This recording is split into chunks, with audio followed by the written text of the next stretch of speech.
Hi everyone, this is Sujan Shah here once again. Welcome to my English online class.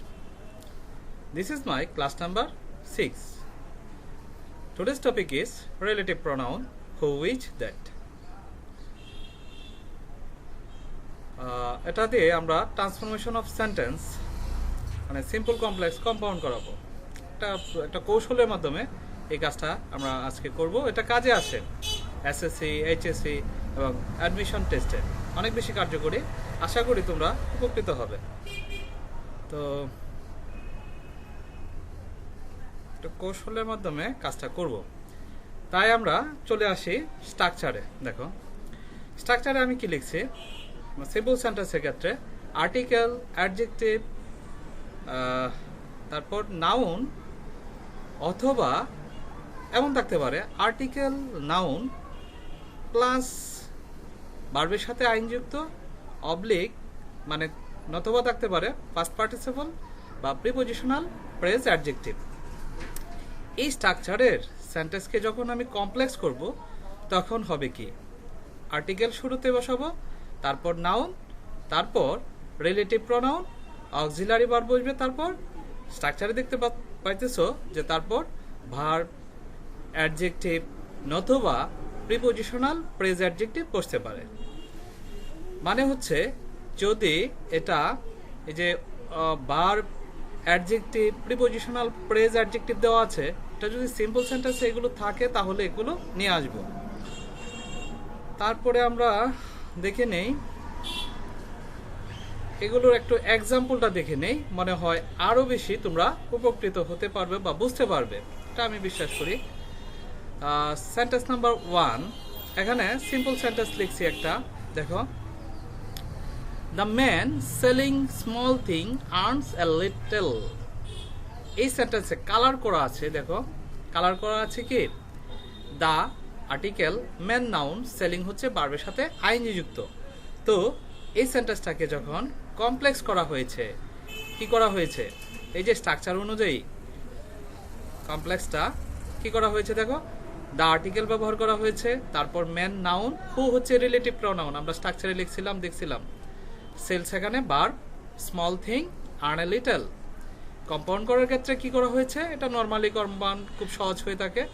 এখানে the man selling small thing and he earns a little, এখানে use করা হয়েছে and he. মানে সবগুলো sentence এখানে মানে যে চেঞ্জটা আসছে আর কি, সেটাই এটা কালার করা আছে।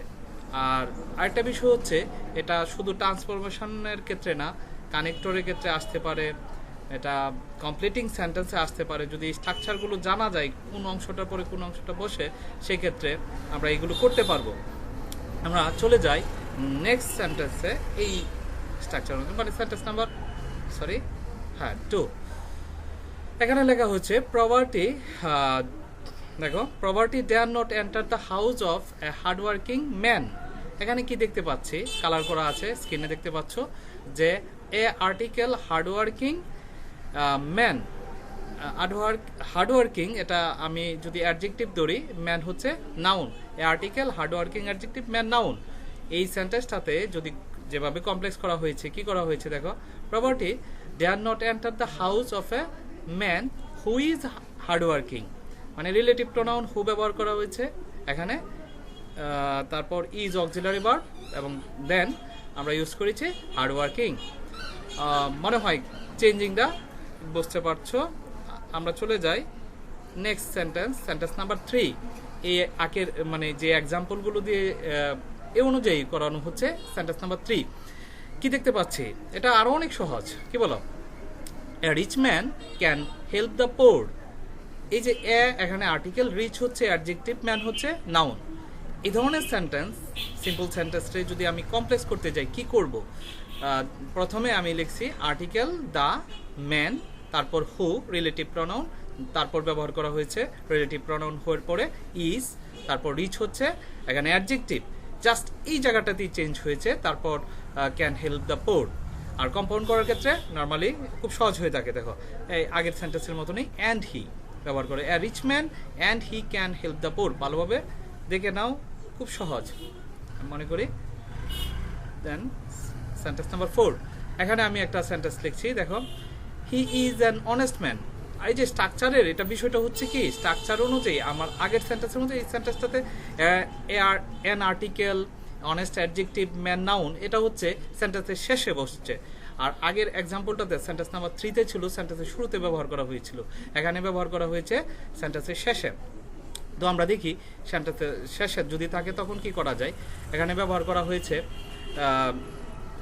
কমপ্লেক্স করার ক্ষেত্রে ব্যবহার করলাম আমি he is the man who is honest.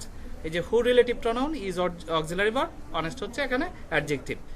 Compound করার ক্ষেত্রে গতানুগতিকে এটা he is a man and he is honest. কেমন? তাহলে আমরা সেন্টেন্স নাম্বার 5 এটাই চলে আসলাম। কি লেখা আছে দেখো তো, the shirt bought from the new Market was very costly. এই সেন্টেন্সটাতে যা দেখতে পাচ্ছি দেখো, দ্য আর্টিকেল, শার্ট হচ্ছে নাউন, বট হচ্ছে ভার্বের ফার্স্ট পার্টিসিপল ফ্রম। এটা আমি স্ট্রাকচারে লিখছিলাম।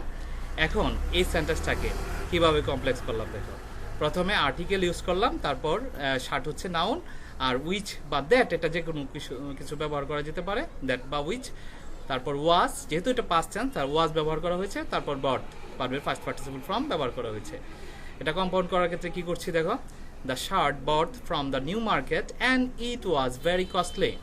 ওকে, আমরা সেন্টেন্স নাম্বার 6-এ চলে আসবো। Sentence number 6, he rented a flat belonging to a rich man. এখানে যেটা ব্যবহার করা হয়েছে রিচ ম্যান, এটা a article, rich noun, rich adjective, sorry, man হচ্ছে এখানে নাউন। তো এটা সেন্টেন্সের শেষে এটা যদি কমপ্লেক্স করা হয় এই সিম্পল সেন্টেন্সটাকে কিভাবে করা হয়েছে, he rented a flat, which বা দ্যাট যে কোনো একটা ব্যবহার করা যেতে পারে, তারপরে belong to a rich man, এভাবে এই সেন্টেন্সটা কমপ্লেক্স করা হয়েছে। আমরা চলে যাব সেন্টেন্স নাম্বার 7-এ। এখানে দেখো, the pond in front of our school is large. এখানে এই যে প্রিপোজিশনাল ফ্রেজের কথা বলছিলাম, এটা ব্যবহার করা হয়েছে এই সিম্পল সেন্টেন্সটাতে। এটা কমপ্লেক্স করার ক্ষেত্রে কি ব্যবহার করা হয়েছে দেখো, the pond which that is in front of our school is large. এখানে হুইচ বা দ্যাট ব্যবহার করতে পারি, রিলেটিভ প্রোনাউন ব্যবহার করে এটা কমপ্লেক্স করা হয়েছে। কম্পাউন্ড করার ক্ষেত্রে দেখো কি করা হলো, the pond is in front of our school and it is large. আশা করি বুঝতে পারবে তোমরা, এখানে যে চেঞ্জিংগুলো আনা হয়েছে, এখানে কালার করা হয়েছে, কালার করা আছে, এগুলো দেখে আমরা একই সেন্টেন্সে সিম্পল, কমপ্লেক্স এবং কম্পাউন্ড করে নিলাম। আমরা চলে আসবো সেন্টেন্স নাম্বার 8-এ। দেখা যাক সেন্টেন্স নাম্বার 8-এ কি দেখতে পাইতেছি। এখানে I so a bird flying in the sky. এখানে এ হচ্ছে আর্টিকেল, বার্ড নাউন, ফ্লাইং ভার্বের সাথে আইন যুক্ত আছে। তো এই সেন্টেন্সটাকে কমপ্লেক্স করার ক্ষেত্রে কি করা হলো, I so a bird which এখানে ব্যবহার করা হয়েছে রিলেটিভ প্রোনাউন, তারপরে যেহেতু ওয়াজ সো আছে সিম্পল সেন্টেন্সে, তাই এখানে ওয়াজ ব্যবহার করা হয়েছে, তারপর ফ্লাইং ইন দ্য স্কাই। ঠিক আছে, তো দ্যাটস অল ফর মি। আমি পরবর্তী ক্লাসে আরও কোনো ইন্টারেস্টিং টপিক নিয়ে, কোনো একটা কৌশল নিয়ে তোমাদের সামনে আসবো। আজ এ পর্যন্তই, ভালো থাকবো সবাই। ওকে, গুড বাই, থ্যাংকস।